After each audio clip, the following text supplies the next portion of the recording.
এরকম একটা ড্রেস বানিয়ে ফেললাম, দেখো। কেন? এই দেখো আমার একটা সুন্দর ডিশ, কি সুন্দর ড্রেস বানিয়ে ফেলেছি। আমার এরকম বড় বড় সাইজই ভাল লাগে, তার জন্য এরকম বড় সাইজ কিনেছি।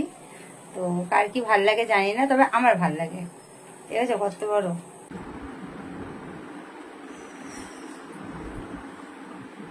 কি বড়। তো এই দেখো এতটা আমি তুলতে পেরেছি, এই যে পুরো বউ হয়ে গেছে। এই যে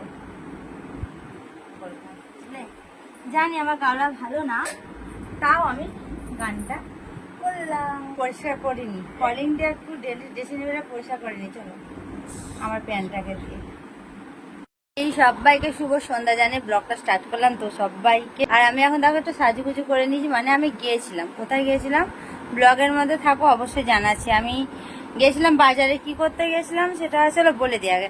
আমি তো, তোমরা তো এর আগে ব্লগে দেখেছো, ফ্ল্যাট দেখতে গেছিলাম। তো ফ্ল্যাট আমার পছন্দ হচ্ছে না, আর আমার ফ্ল্যাট নিবার ইচ্ছা নেই। সেটা হলো আমার মেয়ের ইচ্ছা আছে ফ্ল্যাটে নিয়ে। এই দেখো ও বসে আছে, এই দেখো ওর ফ্ল্যাট পছন্দ।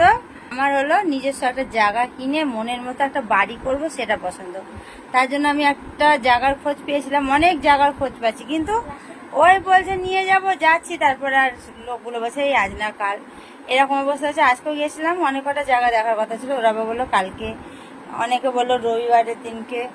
তো জানো তো আমার দাদা আছে সোনারপুরে, ওই দাদার সাথে আর কি দেখাশোনাগুলো করছি। তো কালকে আবার যাব জায়গা দেখতে।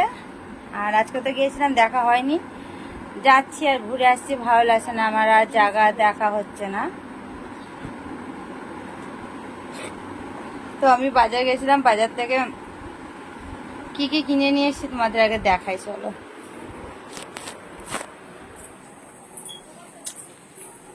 এই দেখো এর মধ্যে আছে টমেটো, আছে ভিন্ডি, মুড়ি।